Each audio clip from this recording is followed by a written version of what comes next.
Today, we've got our first look inside of a Russian drone factory, specifically the production line for the Geran or Shahed style drone. Now, these are the drones that Russia is launching by the hundreds into Ukraine every single night. And big picture, it's this type of munition that is going to be is a problem right now for the United States and our other NATO allies. So let's go ahead and get started here, and we'll talk through as we go. Now, this was a clip put out on Russian media earlier today that I downloaded and roughly translated using Riverside. So if you want to see the original video, I'll have that linked in the description below, as well as I'll try to upload the rough English to X if you want to see that in its entirety. It's about a 40-minute clip, start to finish, and there's a lot here. It starts out with FPV-style drones. I wanted to jump into the Geran piece here because I think this is more interesting, and we'll shift over to some of their experimental drones and FPV drones in the second half of the video. But there you go. Got to reference Zhukov, right? One of the most famous Soviet generals. Look at how many Gerans they're churning out day after day. I remember earlier in the war, there were some clips showing the Geran production, and there were dozens maybe. Here, 9 times more than the thousands that were being asked. So, look, he's the manager of this plant. Take it with a grain of salt, right? The exact volume of munitions that are going to be churned out is definitely the type of information that would be classified and sensitive. But nonetheless, just looking at the size of this facility and the row after row and the constant work being done, I don't think it's outrageous to say that multiple hundreds, 500 or more of these drones are being produced every day, and it does look like right now 1,000 a day appears to be in the cards, which is a major concern. Now, as we continue with this video, the issue here is these are very low-cost weapon systems. You're talking $20,000, $30,000, $40,000 per, with a range of 20,000, around a range of 2,000 kilometers or more. So it's a long-range munition that costs very, very little. And what we've seen Russia be able to do in recent months is make these more and more effective. They are becoming increasingly accurate, which of course does raise some of the questions around when these things, say, hit an apartment building. If they're so accurate, what are they doing striking the side of a clear residential complex, which has been an issue day in and day out for quite a while. We've seen in some cases Russia strapping Starlink systems to the top of these to provide terminal guidance direction by an operator sitting inside of Russia. The early phases of these Gerans were kind of a fire and forget type munition, where a target location would be input, the drone would be launched, and it might be able to take some degree of evasive maneuver, maybe start out by flying east and then shift south into a target. But by and large, it was a fire and forget. Russia has recently transitioned to being able to control more of these in the terminal phase to where they're actually striking the target. Technically, that would make it more feasible to hit moving targets. I don't believe we're there quite yet. On top of that, we have seen Russia utilize a lot of decoys with their Shahed. So when you go back to this production facility here, the decoys look the exact same as the regular drones, as the rest of these Geran drones. They just come without an explosive warhead. So any number of these could be either decoys or could be explosive payloads. The issue with that comes back to the same issue we have in the United States when dealing with these. The decoys chew through Ukrainian air defense resources. They pop up on radar systems. They have to be intercepted. And the most cost-effective way to intercept these munitions is with some degree of, we've seen it a couple different ways. Both Ukraine and Israel now we've seen use helicopters to shoot them down. Aircraft have been shooting them down. Ukraine has been using some of their F-16s and combat air patrol sorties to shoot these down. Surface-to-air fire can be very cost-effective. Of course, remember, anything that shoots up is coming back down, so something to keep in mind around some of the more populated centers where Russia is regularly targeting. But then the surface-to-air munitions, things like man-pads or Patriot systems on the larger size, it doesn't make sense. You can't do it. If you were only facing 5, 10, 20 of these in the totality of a war, sure, expend all those Patriot munitions. But when you're talking about, in the last few weeks, we've seen Ukraine get hit with 300, 400, 500, 600 munitions in a single night, night after night after night. If you were to use your high-end systems like the Iris-T, like the Patriot or others, you would run out of those interceptors the first night, and then you would have 400 more drones coming the next night. So there's this onus on both the United States, clearly on Ukraine right now with the help of their Western partners, but bigger picture, kind of stepping back, we haven't figured this one out quite yet. And we know this because we saw during the Iranian attacks in the Middle East using some of these very similar drones. I'll run back to the video here. We saw the U.S. Air Force hunting down these drones while they were airborne and using rockets, sometimes using guns. And then we saw our ships in the Red Sea utilizing some of their onboard munitions to down these drones. Across the board, most of what we're using is at cost or more expensive to these munitions. So we've got a ways to go, other than like a helicopter firing guns and able to shoot down 3, 4, 5 of these at a time. This is a big problem. And with this low price point and the scale of production here, you're talking about the increased likelihood that Russia is able to get these in the hands of non-state actors, allies around the world. And we've already seen Iran start to issue these, not just to the Houthis down in Yemen, but I believe Hezbollah in Lebanon utilized some of these as well. So it's a very cost-effective way to allow any group, state or non-state actors, to strike targets 2,000 kilometers or more away. That's a long ways away. Now, an interesting aspect here is that this was previously a commercial facility, and they asked the director of this facility here, do you have any background in manufacturing for defense? Do you have any background in making weapons of war or whatever it might be? And he says no. But when the war started, or about a year into the war, he says they went to the government and said, we'd like to help. We think we can help by moving our factory to a war footing.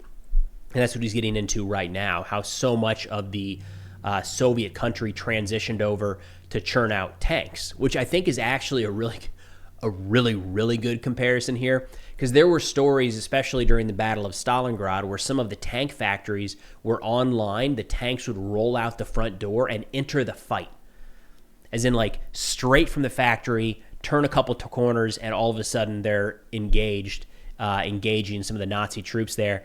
That seems very similar to what we're seeing here, where these Geran-style drones are coming off the factory floor, and then within a day, 2, maybe a week, Russia is utilizing them to strike targets across Ukraine. Now, there's no telling, of course, how many of these are actually set aside and stored for later use, but the whole reason we've seen a ramping up of the production is for Russia to try to overwhelm Ukraine today.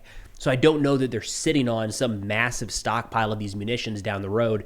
Their goal is to produce these today and use them tonight, if not tomorrow. So very similar in a lot of ways to the tank productions in World War II.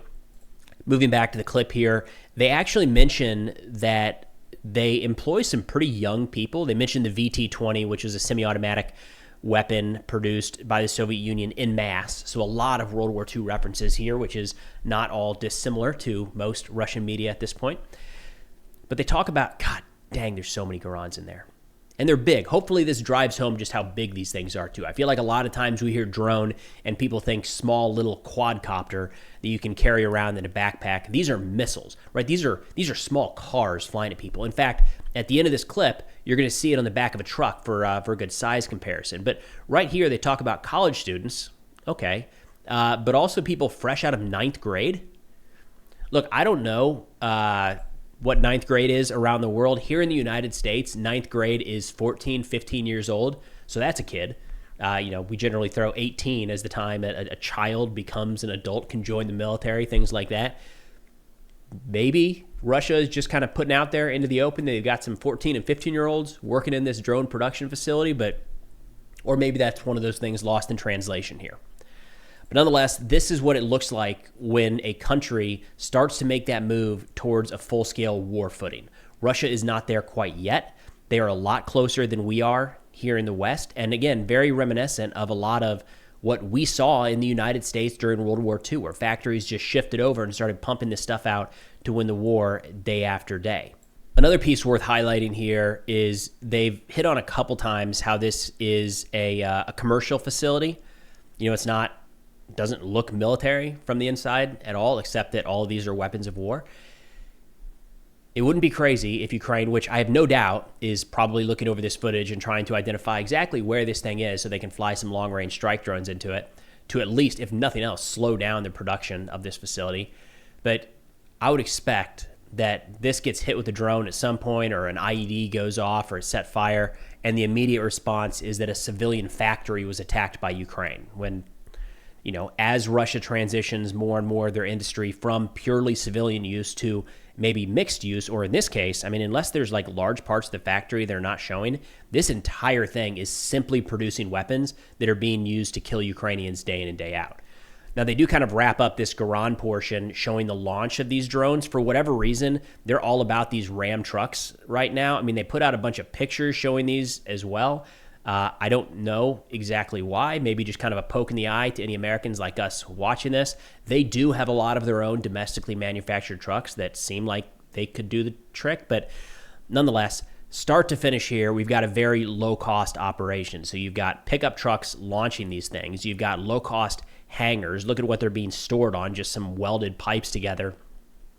Everything throughout this, start to finish, is very easy to mass produce. And that's what we're seeing Russia do right now. And it's a problem for Ukraine today, and it's going to be a problem for NATO countries going forward. Anybody that faces off against Russia or any Russian adversaries. The cost differential to intercept these munitions is not in our favor right now. Again, in a very short-term, high-intensity conflict, we have what is necessary to stay in the fight, no doubt. But over the long term, like Ukraine is having to deal with Russia right now, with these Gerans or Shaheds or whoever's producing them and decide to name them something else, the longer those stay in the fight, day after day, week after week, month after month, it has a significant chance of eroding air defense assets, and we are not immune to that, not by a long shot. So it's worth noting how quickly Russia is transitioning to being able to churn these things out in real time, and hopefully here in the United States and with our allies around the world, we're paying attention and coming up with low-cost interceptors, low-cost protective measures to counter this threat. Now, there were a couple other clips. I mentioned this was a 40-minute video, and there are some other aspects here I wanted to show you guys. The next one being this type of kind of innovative drone, or a new type of drone. This one's weird, I think. They say that this is, a part of me thinks this is like a glide drone. They refer to it as a Comet, but it's an FPV-style drone still, takes off vertically and then turns. And they say that this wrap around it increases the range 3 times over, which is staggering, to increase the drone range 3x. But I don't get that part right there. How does the drone, if the drone just lifts off, I guess if it flies the entire time like that, maybe it's some sort of a glide mechanism. I don't think we've seen this, and he mentions the smaller one there, for what it's worth, is for interceptions, to take down Ukrainian drones. I don't believe at this point we've seen this in use at all on the battlefield, but I don't know. This is one of those things where everybody is testing stuff day in and day out, and we're getting very new and innovative tactics coming from both Ukraine and Russia. In just yesterday's video, we talked about this new operation carried out by the GUR, I think it was the GUR, and definitely the 73rd Special Operations Group in Ukraine, utilizing unmanned surface vessels or drone boats to launch bomber drones into Crimea, where they attacked Russian radar sites. That's new. They made an aircraft carrier, right? I don't think that was really in the cards all that long ago, but it's a very real thing today. So I'm trying not to brush things aside as they come out, even if, like this kind of glide type drone, it looks a little weird. Nonetheless, we'll keep an eye out to see if this does make its way to the battlefield at some point in the near future. Now, they actually started this video focused on the FPV drones and getting a little bit into the fiber optic aspect of that, although they really brushed over it. I wish there would have been a lot more time spent in this Russian segment talking about their interceptors. They just didn't.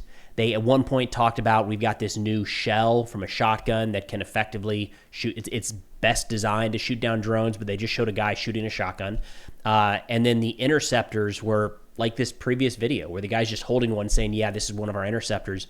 That's an aspect of this fight that is very, very much cat and mouse. Would have been very interested to see Russia highlight some of their interceptors currently in use.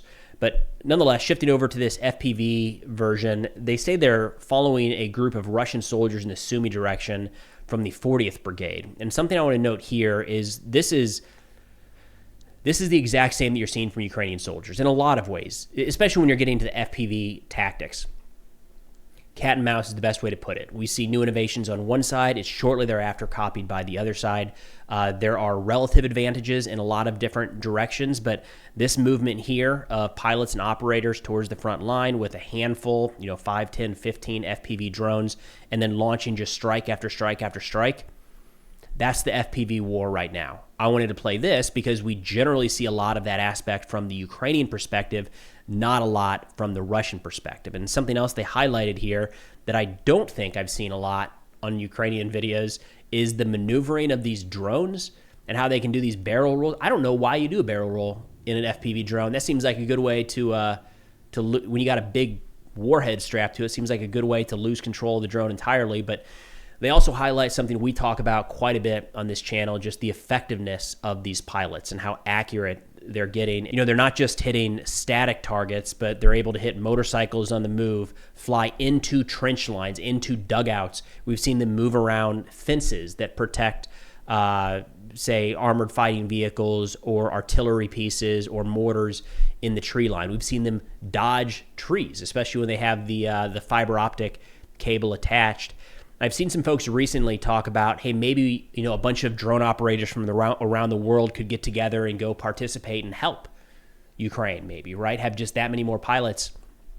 I think it's easy to look past just how incredibly effective and highly skilled these pilots have become. It's not just about being able to fly a drone from point A to point B, but it's about identifying the weak point on the target, looking for that weak point. This is hunting in so many ways. And identifying, do you have the right munition to fly into that hatch? Is it better utilized to hit a track? Do you go after a wheel? Do you go after the gunner's hatch? Do you go straight into the windshield? All of that is something that takes a lot of time to really get down. And both Russia and Ukraine right now, they have it down in a lot of ways. And it's not something that you can just practice here, sitting safely in the United States, because every one of those operations, every one of those strikes is taking a human life, or at least attempting to take a human life. That wears on you as you refine your skill set, I think is the best way to put it, as one of these drone operators. But nonetheless, wanted to highlight this, just a Russian perspective, a Russian view of their production facilities. Again, they really highlighted their Shahed and Geran style drones, but they were putting together videos of the mountains of FPV style drones they're putting out day after day as well. So it's a significant part of this war, and it's something worth keeping an eye on. That's all I got for now. Thanks for watching, and I'll see y'all next time.